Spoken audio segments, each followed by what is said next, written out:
मैं आपको 3 फैक्ट्स बताऊंगी जिसमें से एक झूठ है और 2 सच। देखते हैं आप कितने बड़े बॉलीवुड के फैन हैं।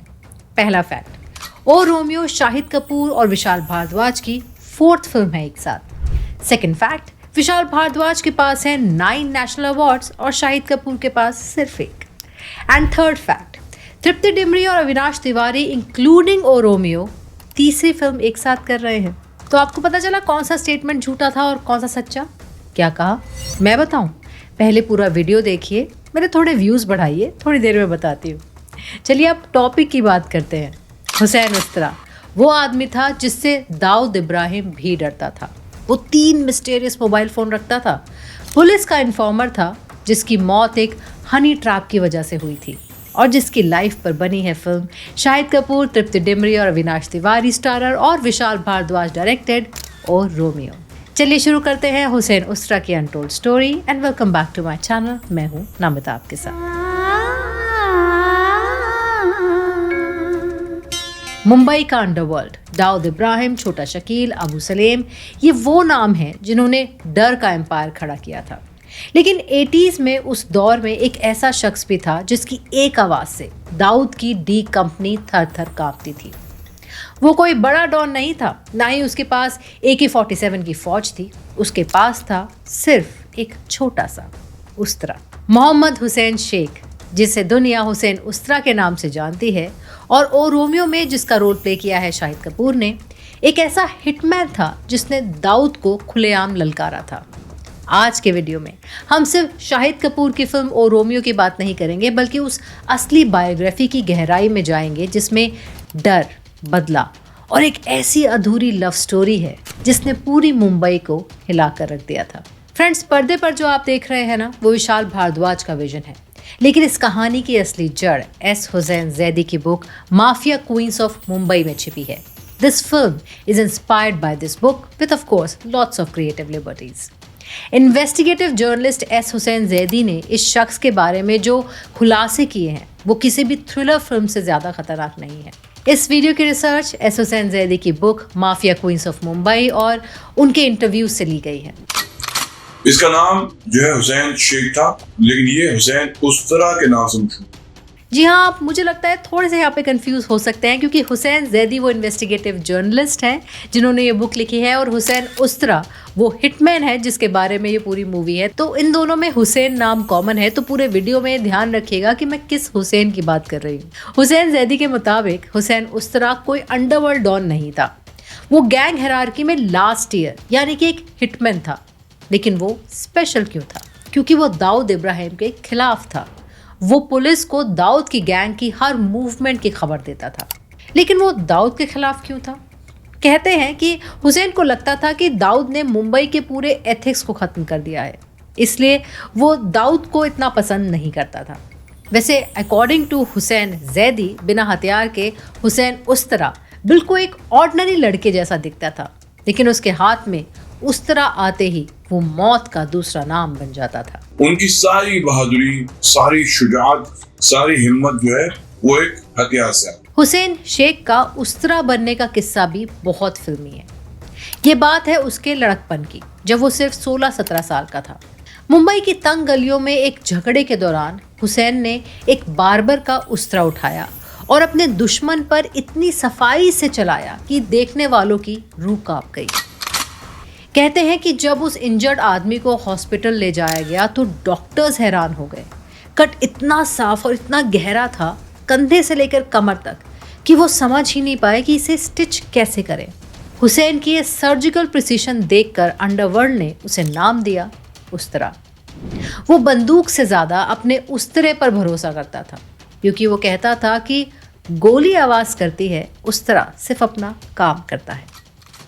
इस कहानी का सबसे इमोशनल और डार्क मोड़ तब आया जब हुसैन की ज़िंदगी में अशरफ खान यानी सपना दीदी की एंट्री हुई। अशरफ के पति मोहम्मद खान को दाऊद ने एक फेक एनकाउंटर में मरवा दिया था। एक अकेली औरत पूरे डी कंपनी के खिलाफ खड़ी हो गई, जिसका रोल तृप्ति डिमरी ने प्ले किया है मूवी में एज अफशा। लेकिन एक हाउसवाइफ गैंगस्टर कैसे बनी? तब वो पहुंची हुसैन उस्तरा के दरवाजे पर और देती है उस्तरा को दाऊद इब्राहिम की सुपारी यानी कि पेमेंट के लिए। हुसैन उसे गन चलाना, बाइक चलाना सिखाता है और अंडरवर्ल्ड की वो नब्ज देता है जो दाऊद को कमज़ोर कर सके। कहते हैं इन दोनों ने मिलकर एक प्लान भी बनाया था, दाऊद इब्राहिम को शारजा के स्टेडियम में ख़त्म करने का। लेकिन किस्मत उनके साथ नहीं थी और दाऊद इब्राहिम ऑफ कोर्स बच गया। फिल्म ओ रोमियो में हम एक लव स्टोरी भी देख रहे हैं, लेकिन सच्चाई थोड़ी सी कड़वी है क्योंकि कहा जाता है कि हुसैन उसरा को सपना दीदी यानी कि अशरफ खान से एक तरफा प्यार था, वन साइडेड लव, और सपना दीदी सिर्फ बदला लेना चाहती थी, इससे ज़्यादा कुछ नहीं। लेकिन हुसैन उसरा तो उनके प्यार में पागल हो गए थे। जब सपना दीदी को पता चला कि हुसैन के दिल में उनके लिए जज्बात बदल रहे हैं तो उन्होंने तुरंत उससे रिश्ता तोड़ दिया। ये वही दुख है जो शाहिद कपूर के कैरेक्टर में स्क्रीन पर दिखेगा, एक ऐसा इश्क जो ना दुश्मन का रहा ना महबूब का। दूसरी तरफ रियल लाइफ में जब फिल्म रिलीज की डेट सामने आई तो हुसैन उसरा की बेटी सनोबर शेख ने एक लीगल नोटिस भेजा जिसमें साफ लिखा था कि सपना दीदी मेरे बाबा के लिए एक बहन जैसी थी। सनोबर के मुताबिक सपना दीदी उनके घर आती थी, उनके ऑफिस में बैठती थी और उनके और हुसैन के बीच में सिर्फ एक ही रिश्ता था, इंसाफ का और दाऊद के खिलाफ जंग का। अब किसकी कहानी सच्ची है और इसकी झूठी ये तो पता नहीं। फिल्म में दिखाया गया रोमियो एंगल शायद सिनेमैटिक लिबर्टी हो सकता है। वैसे सच्ची झूठे से याद आया, आपको वो स्टेटमेंट याद है? कौन सी सच्ची कौन सी झूठी है, पता चला कुछ? अगर पता चल गया है तो कमेंट्स में बताओ, अदरवाइज वीडियो के एंड तक प्लीज़ वेट कर लो, तब तक मेरे व्यूज़ बढ़ जाएंगे। लाइक कर दो, कमेंट कर दो, सरप्राइज दिस चैनल।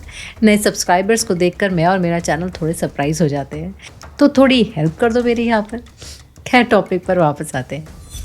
जैसा फिल्म में भी दिखाया गया है, इन्वेस्टिगेटिव जर्नलिस्ट हुसैन जैदी कहते हैं कि उस तरह एक वुमेनाइजर था। ये रोमांस और ये औरतों में इंटरेस्ट रखना उसके लिए खतरनाक था। वो 3 मोबाइल्स रखता था और वो भी उस जमाने में जब मोबाइल फोन्स बहुत ही ज़्यादा अनकॉमन और एक्सपेंसिव हुआ करते थे। जब जैदी ने उस तरह से उन मोबाइल फ़ोन्स के बारे में पूछा तो उसरा ने कहा कि एक फ़ोन उनकी फैमिली के लिए है, दूसरा फ़ोन पुलिस डिपार्टमेंट के लिए है जो दाऊद की खबरें देता है, और तीसरा फ़ोन है उनकी जान के लिए। जी हाँ, उनकी गर्लफ्रेंड्स के लिए। तीसरा फोन मेरी जान यस। और यही उनकी मौत का कारण भी बना। दाऊद की गैंग जानती थी कि हुसैन को मारना आसान नहीं है, इसलिए छोटा शकील ने एक चाल चली। उसने उसरा की जिंदगी में एक लड़की को प्लांट किया। उसरा जो औरतों का शौकीन था वो इस लड़की के जाल में फंस गया। एक दिन जब उसरा उस लड़की से मिलने गया तब वो निहत्था था, यानी कि अनाम था। मौका देखते ही छोटा शकील के शूटर्स ने उसे गोली मार दी। एक ऐसा शख्स जो उस तरह से दुश्मनों को चीर देता था, वो एक हनी ट्रैप का शिकार होकर मिट्टी में मिल गया। खैर, अब एक इंटरेस्टिंग फैक्ट जो आपको हैरान कर देगा। ओ रोमियो में जो एक्टर हैं अविनाश तिवारी, जिसका रोल वो प्ले कर रहे हैं जलाल, जो दाऊद के कैरेक्टर से इंस्पायर्ड है।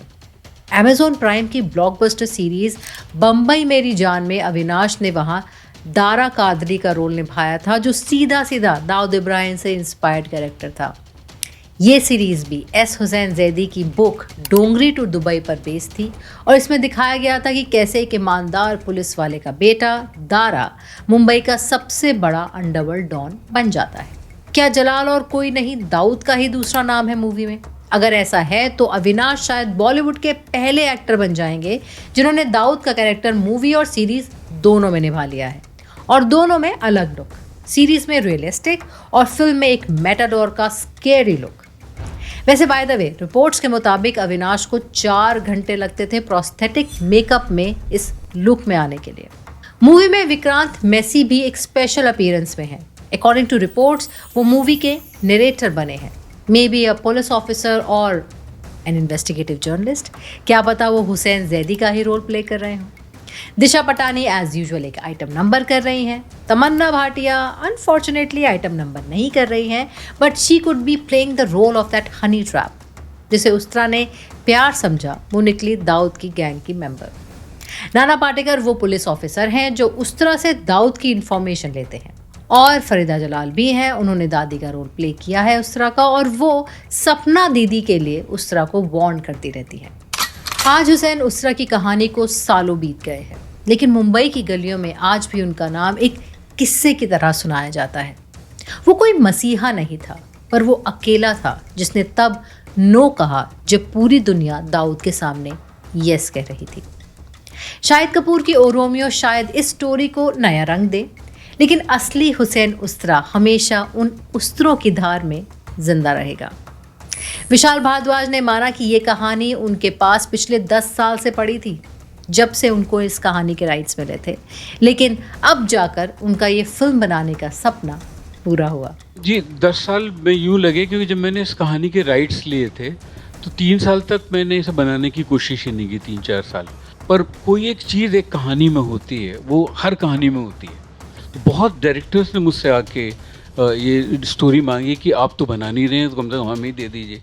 इस फिल्म ने लाके अपने आप को हमसे बनवाया है।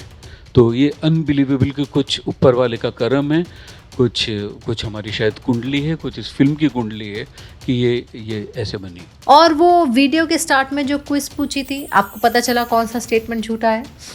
चलिए, जिन्हें पता चल गया है उनको मिलता है 1 स्टार, और जिनको नहीं पता चला उन्हें मैं बता देती हूँ। पहला स्टेटमेंट ठीक है, ओ रोमियो शाहिद कपूर और विशाल भारद्वाज की 4th कोलैबोरेशन है आफ्टर कमीने, हैदर और रंगून।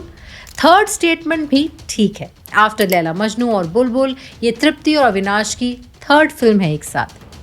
दूसरे स्टेटमेंट का पहला हाफ ठीक है, विशाल भारद्वाज को 9 नेशनल अवार्ड्स मिल चुके हैं, बट अनफॉर्चुनेटली शाहिद कपूर को आज तक एक भी नेशनल अवार्ड नहीं मिला है। So second half of the statement is incorrect.